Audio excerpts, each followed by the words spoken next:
If you're watching this, you've probably been in a situation where something feels so wrong, but at the same time, so hard to resist.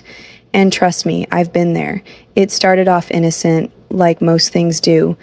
My mom had remarried a few years ago, and her new husband, my stepdad, came into our lives with no warning. I didn't know how to feel about it at first. I mean, who really gets excited about having a new dad at my age? But he wasn't trying to replace my real dad or anything. He was just there helping out around the house, being friendly, you know. At first, I barely paid him any attention.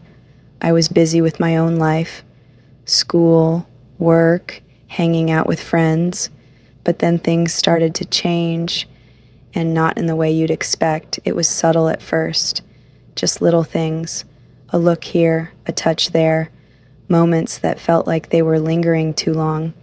And I wasn't the only one who noticed it. He did too. I kept brushing it off, telling myself I was imagining things, but deep down, I wasn't.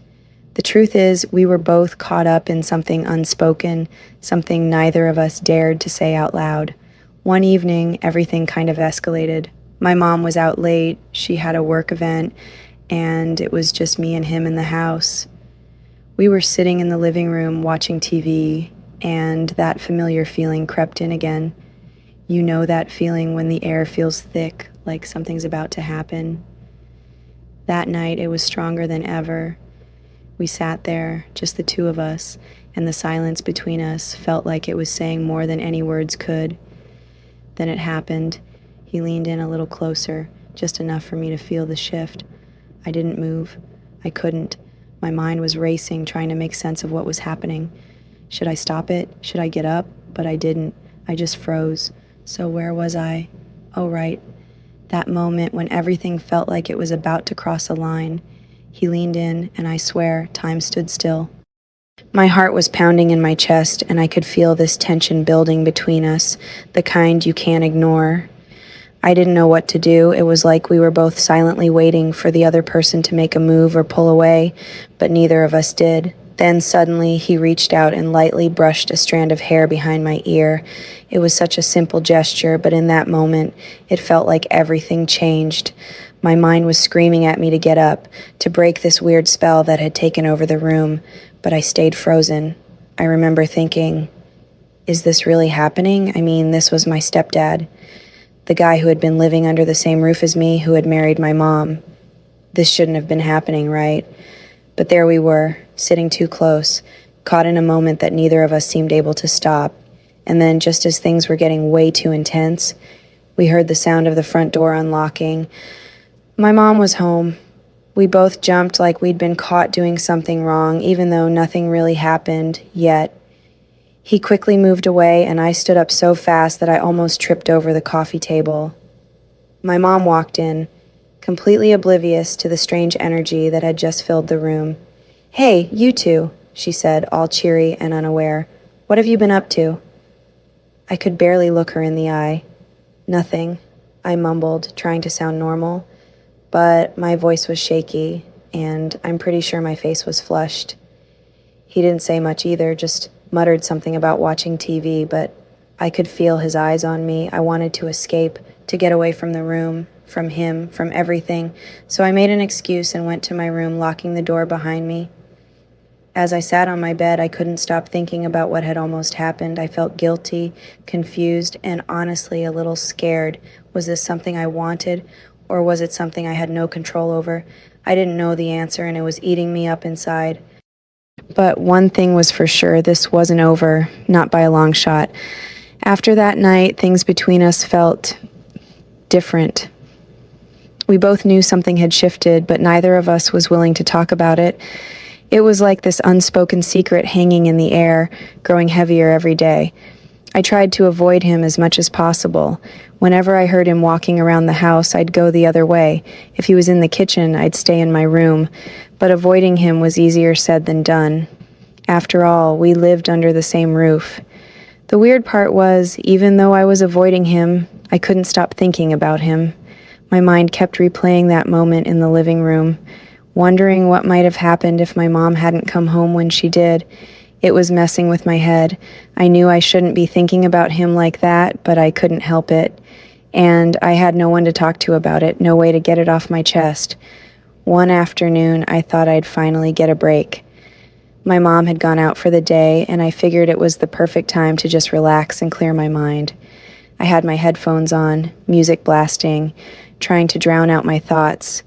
But then I felt a presence behind me. I turned around, and there he was, standing in the doorway of my room. For a second, we just stared at each other, neither of us saying a word. My heart started racing again, just like that night in the living room. He took a few steps into my room, closing the door behind him. I could feel the tension growing again, that same thick air between us. And all the memories of that almost moment came flooding back. I didn't know what to say or do. I felt like I was caught in some kind of trap, and the worst part was that a part of me didn't want to escape it. He sat on the edge of my bed, too close for comfort. "We need to talk," he finally said, his voice low, almost a whisper. I wasn't sure what he wanted to talk about, but I had a feeling it wasn't going to make things any easier.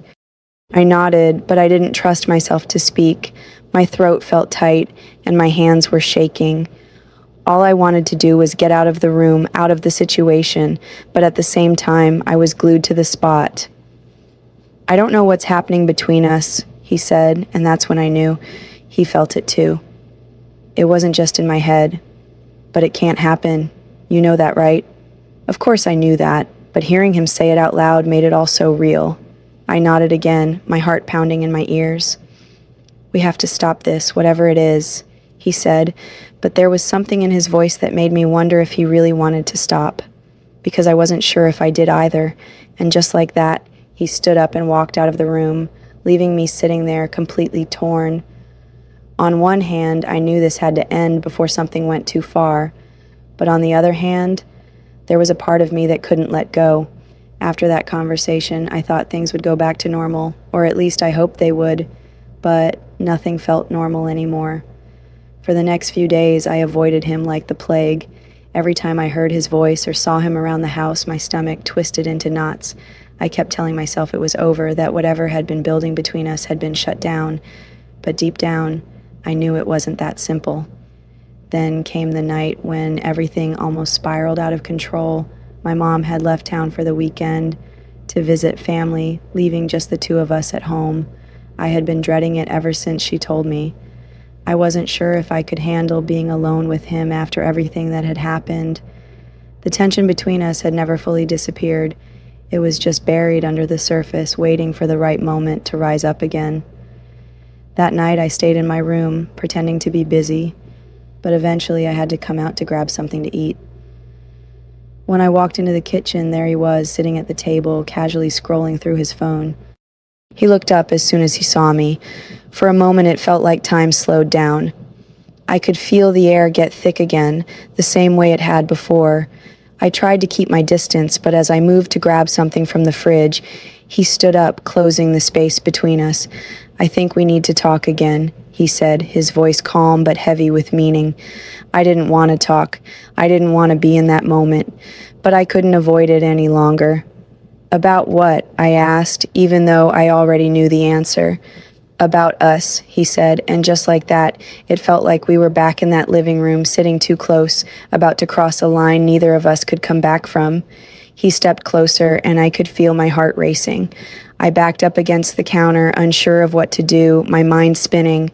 This wasn't supposed to happen. It couldn't. But the pull between us was stronger than ever. For a split second, I thought about just letting go, letting whatever was about to happen, happen.